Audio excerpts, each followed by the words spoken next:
Саламатсыздарбы, урматтуу Факт Кежи YouTube каналынын көрүүчүлөрү. Кыргызстанда болуп жаткан маанилүү жаңылыктарды биринчилерден болуп кабардар болгуңуз келсе, каналга жазылып, видеонун алдына өзүңүздүн пикириңизди калтырып кетиңиз.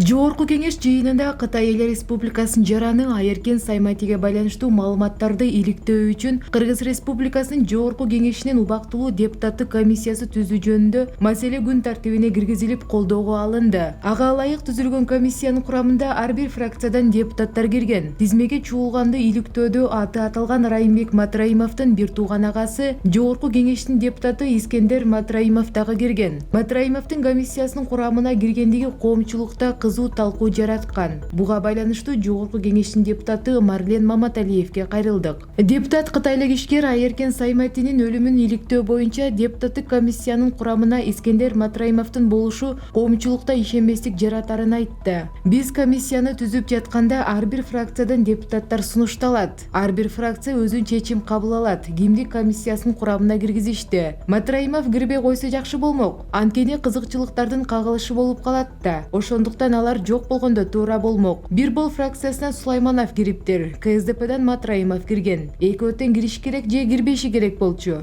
деп билдирди депутат. Ата журт партиясынын лидери экс-депутат Камчыбек Ташиев Азия Ньюс гезитине маек берип, алдыдагы парламенттик шайлоо боюнча жана Республика Ата журт партиясынын тегерегине маек козгоптур. Ташиев мырзанын журналисттин шайлоого кайсы партия менен аттанганы турасыз деген суроосуна 2010-жылы Ата журт партиясы биринчи орунду алып келген. 2015-жылы бириккен Республика Ата журт партиясы экинчи орунду камсыз кылган. Азыр 2020-жылы шайлоого ошол эле Ата журт партиясынын тегерегинде эле барабыз. Бирок азыркы күндө ачык эле айтыш керек. Так эле Ата журттун жалгыз өзү барары да кыйын. Мүмкүн ошол эле Республика Ата журт партиясы менендир. Бул маселени жакында чечебиз. Анын үстүнө Өмүрбек Бабанов да келип калды. Жакындан сүйлөшүп, баарлашып жатабыз, деп жооп берген. Ал эми Өмүрбек Бабановдун ою кандай деген суроосуна азырынча саясатка кайтпайм, деп катуу позициясын карманып турат. Турмуш ар кандай өзгөртүүлөрдү киргизиши мүмкүн, деп жооп узаткан. Журналисттик иликтөөдө аты аталган Кытай ишкери Хабибулла Абдукадыр президент Сооронбай Жээнбековдун инаугурациясына катышкан. Ал президенттин бир тууган агасы Жусупбек Шариповдун жанында отурган. Азаттык көпчүлүккө белгисиз Хабибулла Абдукадыр аттуу уйгур үй бүлөнү карго компаниясы аркылуу товарларды туура эмес көрсөтүү жана башка системалар менен өлкөгө миллиондогон акчалар мыйзамсыз кирип чыгып турганы тууралуу маалыматтар бар. Олчогон ири суммадагы акчалар адалданып турганы да жазып чыккан. Эскерте кетсек, дагы бир кытайлык ишкер 10 ноябрда Стамбулда ишкер Айеркен Саймати өлтүрүлгөн. Анын өлүмүнө шектелип 4 адам кармалган. Анын экөө кыргызстандык экени айтылган.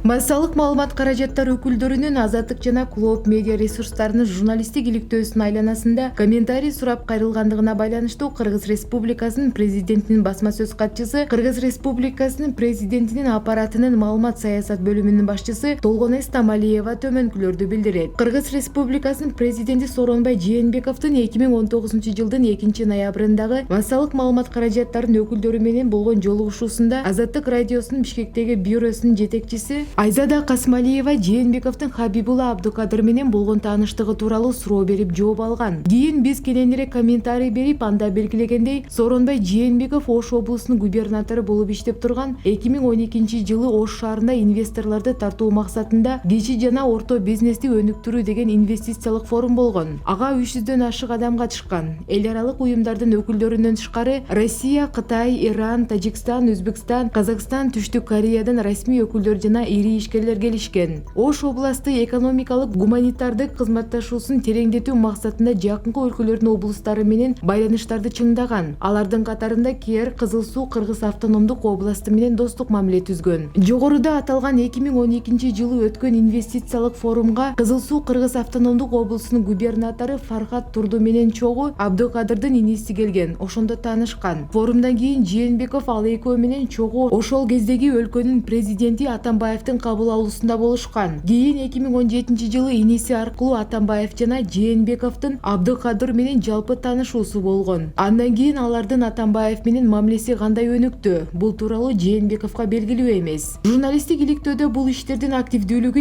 2012-2016 жылдарга тиешелүү деп белгиленген. Тактап айтканда бул Атамбаевдин президент болуп турган маалы. Коомчулукта белгилүү болгондой 2018 жылдын 8 февралындагы Коопсуздук кеңешинин жыйынында Кыргыз Республикасынын президенти Сооронбай Жээнбеков укук коргоо органдарынын ишин ачык сынга алган. Иш жүзүндө жалпысынан системаны жана иликтөөдө келтирилген схемаларды жана мамлекет башчысы кабыл алган эмес. Анын жыйынтыктары белгилүү. Бүгүнкү күндө Атамбаев ага коюлган 5 айып боюнча тергөөдө. Ар кандай күчтөр президент Сооронбай Жээнбековду бул журналисттик иликтөөдө айтылган чөйрө менен байланыштырууга аракет кылат деген пикирдебиз. Ошондуктан президент Сооронбай Жээнбековдун Абдыкадыр менен чогуу бизнес долбоорлору болгон эмес жана жок экендигин расмий билдиребиз. Андай байланыштары болсо, иликтөөнүн авторлору буларды тастыктаган өз жүйөлөрүн сөзсүз келтирмек. Материалда Абдыкадырдын Жээнбековдун инаугурациясынан тартылып алган сүрөтү келтирилип жатат. Мында элдин эмоциялык кабыл алуусуна таасир этүү аракети көбүрөөк. Бирок бул эмоциялдык штрих дагы негизсиз. Анткени өлкөнүн шайланган президенти Сооронбай Жээнбековдун инаугурациясына уюштуруу иштери, анын ичине чакырылгандардын тизмесин түзүү жана отургузуп жайгаштыруу маселелерин толугу менен Кыргыз Республикасынын президентинин, тактап айтканда Атамбаевдин аппараты тескеген. Жээнбековго бөлүнүп берилген орундар чектелүү болгондуктан ал туугандарын гана чакырган. Белгилүү болгондой, президент Жээнбеков журналисттик иликтөөлөр коомчулукка, укук коргоо органдарына жана президентке өлкөнү өнүктүрүүгө тоскоол болгон башкы көйгөй коррупция менен күрөшүүгө жардам берерин ар дайым белгилейт. Ошондуктан материалда келтирилген жагдайларга көңүл бурулат. Албетте укук коргоо органдар материалда айтылган жүйөлөрдү эске алат. Буга чейин Кыргыз Республикасынын башкы прокуратурасы Түркиянын башкы прокуратурасынын Сайматинин өлтүрүлүшү боюнча ишти иликтөөдө көмөк көрсөтүү өтүнүчү менен кайрылган. Сайматинин ысымы Кыргызстан менен байланышып жаткандыктан, анын Кыргыз Республикасынын жараны эмес экендигине карабастан, кыргыз тарап анын өлтүрүлүшүн иликтөө иштерине катышат.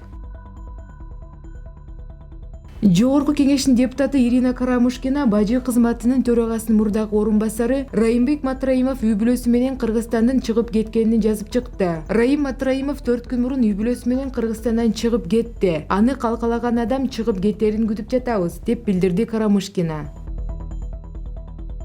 21 ноябрда Жогорку кеңеш жыйынында Кытай Эл Республикасынын жараны Айыркин Сайматиге байланыштуу маалыматтарды иликтөө үчүн Кыргыз Республикасынын Жогорку кеңешинин убактылуу депутаттык комиссиясын түзүү жөнүндө маселе күн тартибине киргизилип колдоого алынды. Ага ылайык түзүлгөн комиссиянын курамына ар бир фракциядан депутаттар кирди. КСДП фракциясынан Бакиров, Жураев, Карашев, Матраимов, Республика Ата журт фракциясынан Женчороев, Шарапов, Мамытов, Кыргызстан фракциясынан Төлөнов, Эргежев, Өнүгүү фракциясынан Шайназаров, Бирбол фракциясынан Сулайманов, Атамекен фракциясынан Шыкмаматов. Эске салсак, бүгүн 21 ноябрда Бирбол фракциясынын лидери Алтынбек Сулайманов Түркияда атып өлтүрүлгөн Кытай жараны Айыркин Сайматинин өлүмү боюнча кандайдыр бир саясий оюндар башталганын, азыр анын өлүмүнүн башка жакка буруу, коомчулуктун арасында башкача пикир жаратуу аракеттери жүрүп жаткандыгын айтып чыккан. Ошону менен катар Сулайманов депутаттык комиссия түзүп, анын өлүмүнүн чыныгы себептерин жана ага кимдердин тиешеси бар экенине иликтөө жүргүзүлүп, кандайдыр бир жыйынтык чыгарылышын керектигин сунуштаган. Мындай демилгени депутаттар Жанар Акаев менен Төрөбай Зулпукаров да колдогон.